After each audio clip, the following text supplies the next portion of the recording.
how op-amps work without a circuit connected. Most of the work we do with op-amps in here will be with a circuit connected. And when they have a circuit connected, they use all those ideal things I just covered. So when you analyze circuits and you have one connected to a circuit, that's how it's going to act.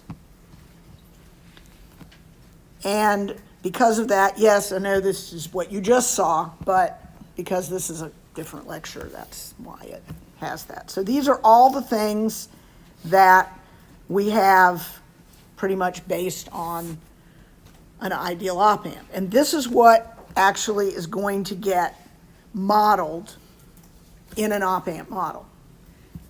So the ideal op-amp model kind of takes all these things into consideration. However, because there's no feedback, they're going to act differently than they would if they had a circuit connected and the three rules applied. So because there's no circuit, it acts differently. Remember, I told you if you connect a voltage to one and a voltage to the other, it's not going to be a stable circuit without feedback. Well, this is why when we talk about how they're modeled. So this is a model of how an op-amp works.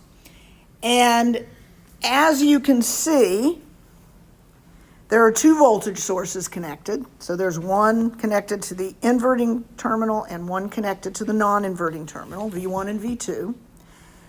And between the two, there's a difference in voltage because they're going to be different.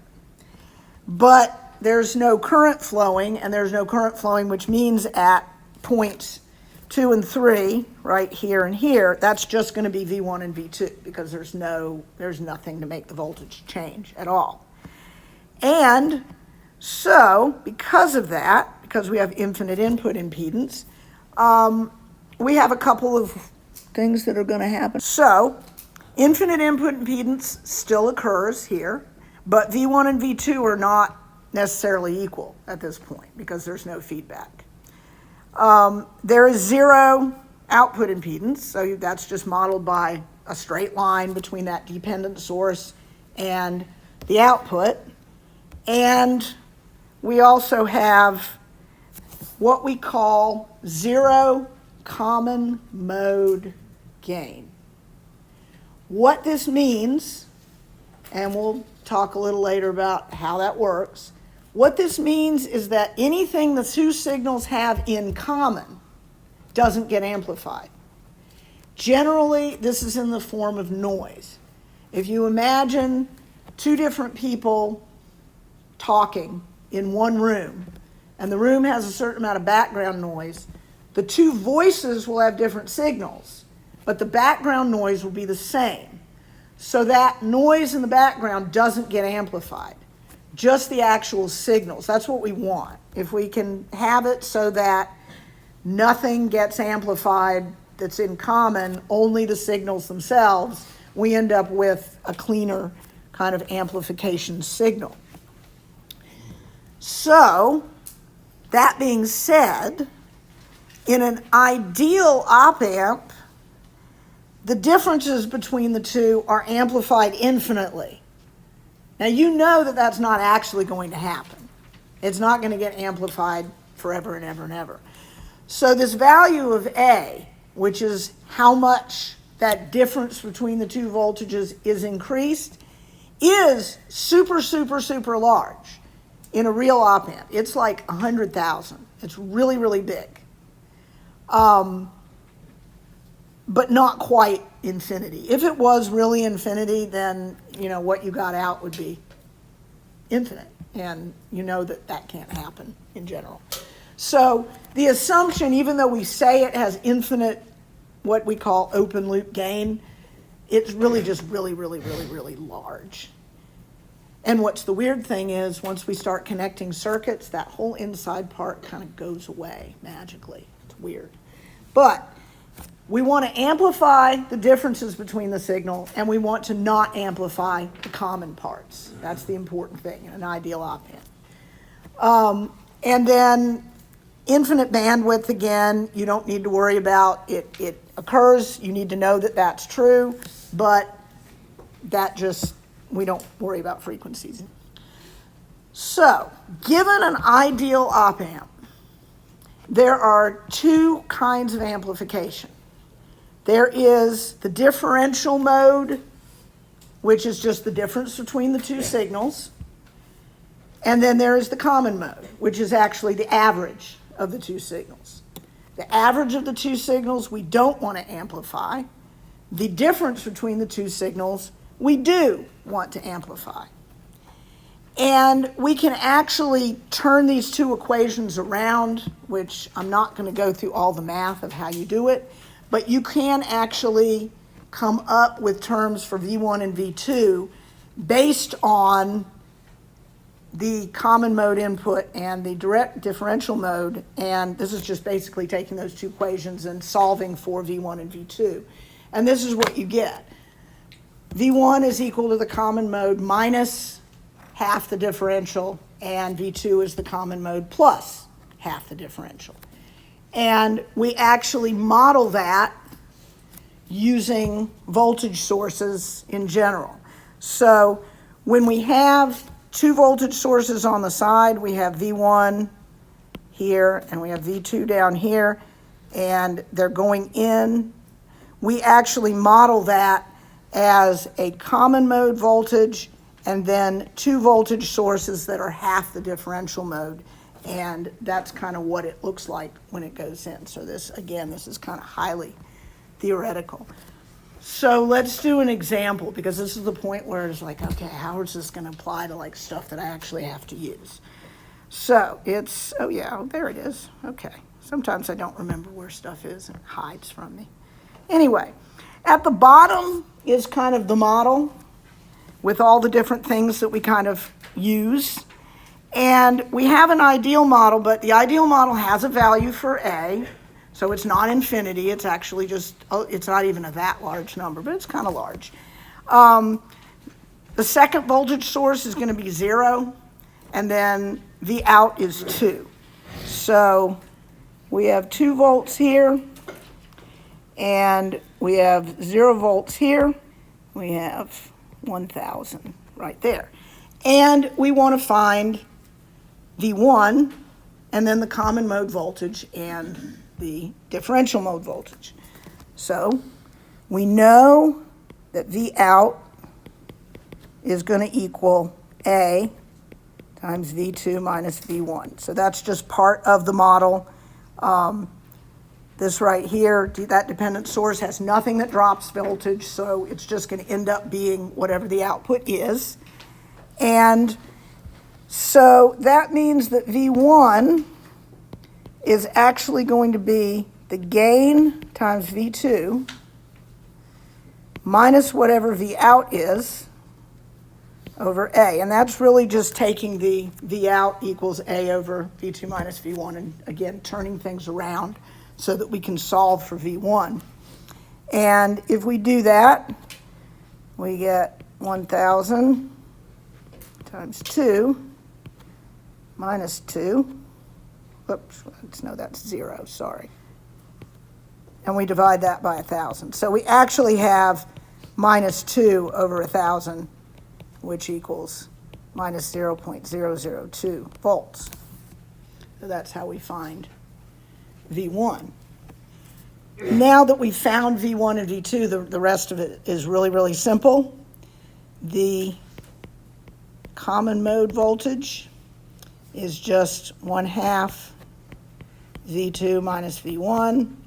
So that's going to be 1/2 times 0 minus negative 0.002. And we get